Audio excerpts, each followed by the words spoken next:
What's up everyone, welcome to the video. I've been so excited to share my ultimate Columbina team guide. As most of you expected, Columbina has taken Genshin by storm, but surprisingly, it's not just Lunar characters. Thanks to the devs making Columbina grant Lunar power to everyone, a whole new wave of team compositions has emerged. Faces you'd never even imagine teaming her up with are now among her best allies, and we're gonna break down all of these teams. So sit back, relax, hit the like button, and let's dive into the best teams you need to play. First, let's talk about Flins. Since his debut, Flins has been in a strong position, individually powerful and supported by teammates that amplify his damage even further. Now he's gained a new partner, Columbina, and honestly, her addition is the best thing that could happen to him. In past teams, Flins always relied on Ino. She was the only Hydra support available, making her indispensable. But she was also his biggest weak point. Her damage is non-existent. You're better off chucking the nails in her sleeves than relying on her attacks. They're so low, in fact, that you're better off leaving them at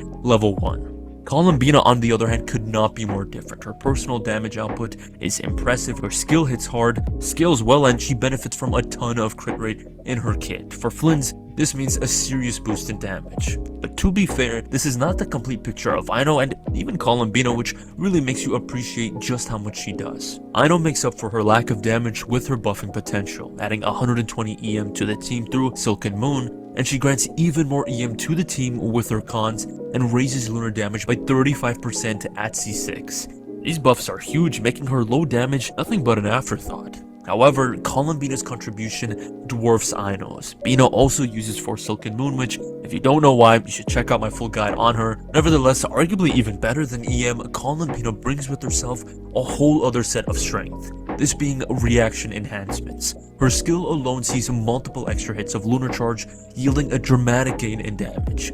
Factor this with Columbina's, at max, 40% buff to Lunar reactions even at just C0, and Flins becomes a DPS monster. For max damage, toss in Sucrose for even more EM and an enormous attack buff through Thrilling Tales. This setup becomes so brain-dead powerful, really no enemy stands a chance. But of course, there's a catch. The sole caveat of Flins' team tied to him since his release now peeks its ugly head: the lack of a sustainer. While you can brute force your way through enemies, tanking hits, it's a different story against weekly bosses, the Abyss, or even the Stygian Onslaught. In those cases, you need a healer or a shielder. If you've got a Nefa, you have no idea what I'm talking about, but for those without a dedicated sustainer, I recommend replacing Sucrose with someone like Jean. Her heals are super strong, and plus she can use Viridescent Venom for even more Lunar Charge damage. But this solution creates another notable issue. Removing Sucrose sacrifices a fair chunk of DPS. The loss of damage is by no means catastrophic, but enough to where you should try your best to mitigate it. And further tests have shown that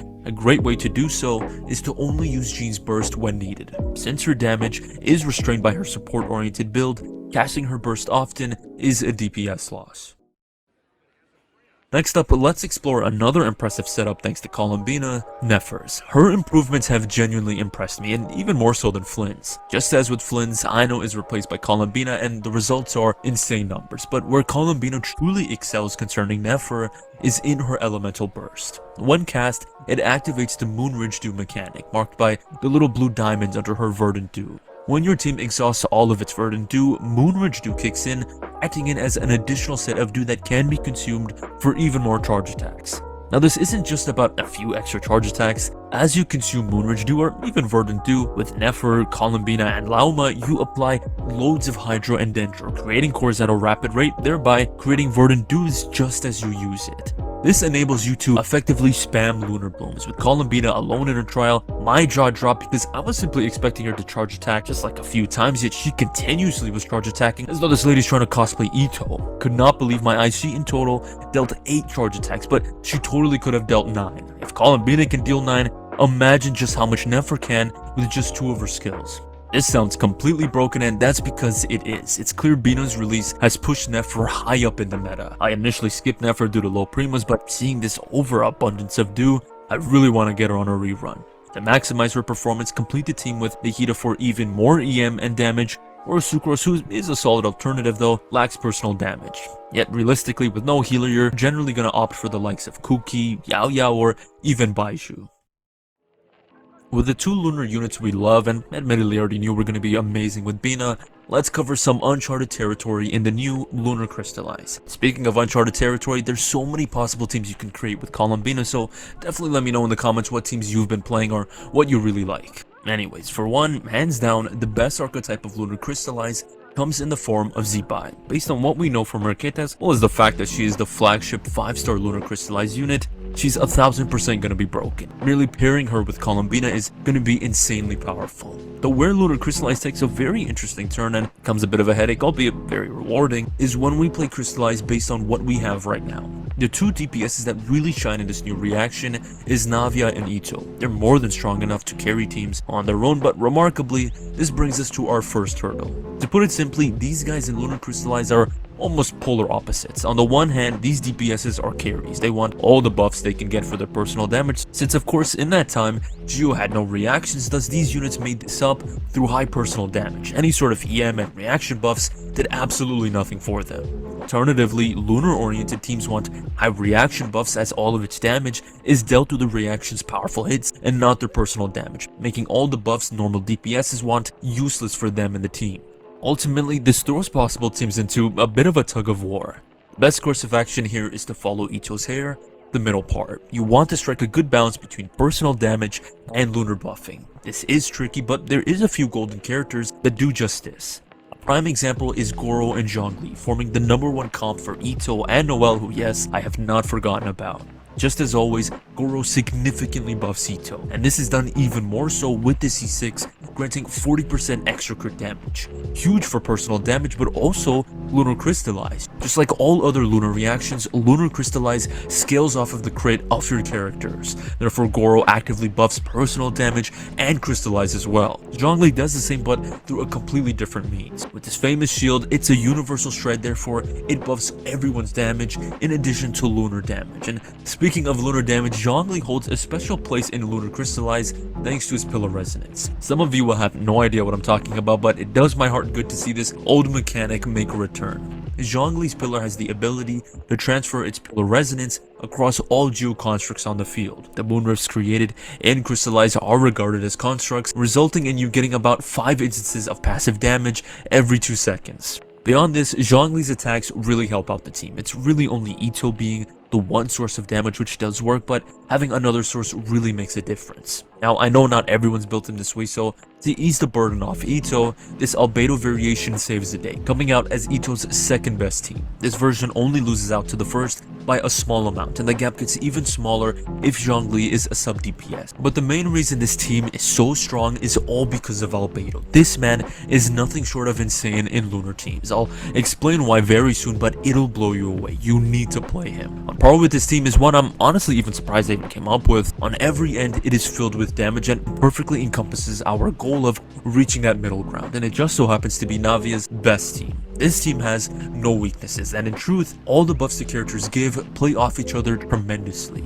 Farina starts us off by buffing everyone, upfront Navia, but also Columbina through the Hydra resonance and with their Hydra damage bonuses. Shilonen brings these buffs to their max by shredding the reses of both Geo and Hydro, building fanfare for everyone to utilize, and throws a little bonus to the damage dealer in the form of Cinder City's 40% Geo damage bonus. Just like in Fontaine's meta, you've got a myriad of buffs catering to everyone, resulting in a team performing extremely well, especially in terms of generating Crystallize. If you like Geo characters, or just like Navia, you need to give this team a go. This is what we always wanted from Geo teams. But while Crystallize is already impressive, it's only gonna get way better very soon. The new Geo support, Maluga, I think his name is Zalua. Anyways, he's exactly that character that we're looking for. His elemental burst directly increases the party's Geo and Lunar Crystallize damage, but he also has a passive that raises the party's Geo crit rate and crit damage, in addition to enhancing the team's EM if he has Ascendant Gleam. All in all, if you're a fan of Crystallize, he is a must pull. Next, let's talk about the new Lunar Charge teams that have come with Columbina. She brings all new life to all the Electro characters in the game. This is widely evident in this new Raiden team. Raiden has not felt this good in a long time. I almost feel like I've unlocked one of her constellations, as the difference in this team is striking. Comparing this with Raiden's old best Taser team, this team completely blew it out of the water, and of course, this all has to do with Lunar Charge. The Taser reaction would deal just about 4 to 5k damage when dealt, which, now that I think about it, is honestly kind of offensive. It feels like a joke. Regardless, with Columbina in the game, Taser turns into Lunar Charge that hits for upwards of 30 to 50k Lunar Charges. The change is massive, establishing Columbina as a strong improvement to really almost every Taser team in the game, practically doubling their performance and damage. They'd likely even triple if you had a Neffa, but all the same, Columbina is huge to Electro, even if you don't have a Neffa. And if this buff worked for Raiden, it should extend to Clorinde, right? Absolutely. This setup was amazing with Clorinde, in fact even stronger than Raiden's performance. Clorinde seemed to be all but forgotten with players, but this team is so good that if you have her, you need to dust her off and try it out. Finally, let's switch things up and talk about a playstyle I feel no one is talking about, but on all accounts deserves attention. But before this, I just ask that you take a quick second to like the video and possibly subscribe. This helps me out a great deal, benefits the channel immensely, and means a lot. Back to the video. Just like Taser, another team that has gained a massive boost in performance is Overvape, and this is all thanks to Lunar Charged. The beauty behind Lunar Vape is just like its old counterpart. With the 3 elements, you simultaneously deal Vape, Taser, and Overload. But now, of course, with the Gigachad Lunar Charge, in this mix of reactions, you deal 40k Lunar Charges, effectively a mini Vape rather than just a measly few thousand. So once again, Columbina has worked her magic and done wonders for an old, forgotten reaction. With this new buff, as long as Lunar Charge is present, you're free to play whomever you like. However, what better character to play in Overvape than the ridiculously powerful Mauvika? Honestly speaking, I was very hesitant to test her in this team because I thought to myself, there is no way she's going to be buffed by Bina. She's already way too strong, and boy was I wrong. Mixing in her crazy damage with the Lunar Vape, and man, it's such an effective, all the while easy team to deal serious damage fast. Playing Mauvika is never a bad idea, but if you want to see just how far Bina has pushed Electro, you can throw this team upside down and play Clorinde as the main DPS. I've always been a fan of Clorinde and Overvape. It helped her avoid the weaknesses of Taser, and now this is threefold with Lunar Charged. This too applies to Raiden, and unbelievably so, Raiden dealt more damage in Lunar Vape than Clorinde. I don't know how this was the case, but all the same, this team was really nice to see. It's basically Raiden International 2.0. That team was spammed to death, and now Bina brings it back better than ever. Given all these upgrades, it's safe to say this is also the case for Electro. Now for the other teams I've got for you, one is an honorable mention. This honorable mention is on-field Bina. At face value, this may seem as cope, but surprisingly, it is not. Using her special charge attacks, she's more than capable of acting as the on-fielder of a team and trigger Lunar Blooms, but doing so, I must admit, is quite expensive, in that this strategy practically requires her signature, all the while 100% needing Lauma or at least a Neffa, preferably both. Nevertheless, the team behind this one started with me theorizing on how to solve Flins' dying problem. Yes, healers work, but what about shielders? So I thought about pairing him with Zhongli, and Zhongli would absolutely solve this problem, but interestingly so, it also create for him a whole new playstyle: Lunar Charge and Lunar Crystallize together. I wasn't so sure if this was gonna work, but to best test it, I threw in Albedo, and man, I am glad I did. The results were amazing. No joke, at least for teams without a Neffa, this is Flins' second best team. It is the perfect combo of high shielding and high damage. In this setup, you never have to worry about Flins' vulnerability, and this team is far from weak. It completely outperformed the Gene setup we went over and finished extremely close to Flins' #1 team that has Sucrose, while having a billion% better survivability.